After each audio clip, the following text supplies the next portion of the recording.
Hello বন্ধুরা, কেমন আছো সবাই? আমি কিন্তু খুব ভালো আছি। তোমরা কে কে কোথা থেকে দেখছো ভিডিওটা অবশ্যই কমেন্টে জানিও। দেখো, আমার ছেলে রাস্তায় বেরাতে না বেরাতে একটা বড় সড়ো ইঁদুর দেখেছে। তো দেখেই এরকম বলছে যে ইঁদুর ইঁদুর। আমি, আমার বান্ধবী আর আমার ছেলে মিলে কোথায় যাচ্ছি বলো তো?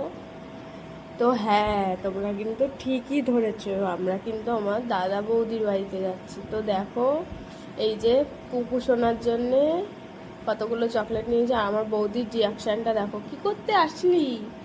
মানে আমরা আসবো আসবো বলে আসি না, ওই জন্যে বৌদি বলছে কি করতে আসলি, তোরা তো রাস্তায় ভুলে গেছিস। তারপরে দেখো আমার বাবু ওই যে ওখানে বসে আছে।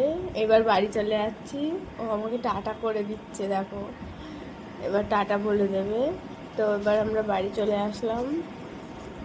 তারপরে বৌদিদের বাড়িতে গিয়ে অনেক খাওয়া দাওয়া করেছিলাম আজকে। তো বাড়ি চলে আসছিলাম, তারপরে আমার ছেলেকে রেখে আমি আর আমার বান্ধবী মিলে চলে গেছিলাম আবার একটু খেতে, ফুচকা খেতে। তো ফুচকা টুচকা খাওয়ায় বাড়ি এসে আমার বান্ধবী বাড়ি চলে গেল। Tata, bye. তো এটুকুই ছিল ভিডিওটা। কেমন লাগলো অবশ্যই কমেন্টে জানিও।